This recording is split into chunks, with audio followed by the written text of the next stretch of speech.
حضرت عبداللہ بن عباس فرماتے ہیں تاجدار مدینہ صلی اللہ تعالی علیہ وسلم جب حضرت حسن اور حضرت حسین رضی اللہ تعالی عنہما پر چند کلمات پڑھ کر پھونکا کرتے اور فرماتے تمہارے جد امجد بھی حضرت اسماعیل اور حضرت اسحاق علیہم السلام پر انہیں پڑھ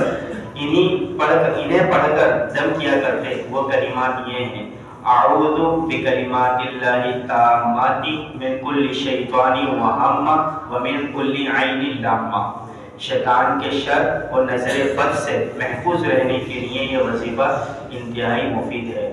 اور اسی طرح حضرت خولہ بن حکیم رضی اللہ تعالی عنہ سے روایت ہے، نبی کریم صلی اللہ علیہ وسلم نے فرمایا جو شخص سفر کے دوران کسی جگہ اترے اور یہ کلمہ کہے اعوذ بکلمات اللہ التامات من شر ما خلق، تو اس مقام سے کوچ کرنے تک اسے کوئی چیز جو ہے نقصان نہیں پہنچائے گی۔ تو عزیزان گرامی، اس قرآن کریم میں جو ہے ہر چیز کا ذکر ہے۔ باقی حضور علیہ السلام سے جیسے یہ ثابت ہے دعائے مسنون، تو کسی پر نظر بد ہو، شیطان کا شریر اثرات ہوں، تو یہ دعائے کلمات پڑھ کے جو پھونک دیا جائے تو وہ اللہ تبارک و تعالیٰ اسے شفا میں تبدیل کر دیتا ہے۔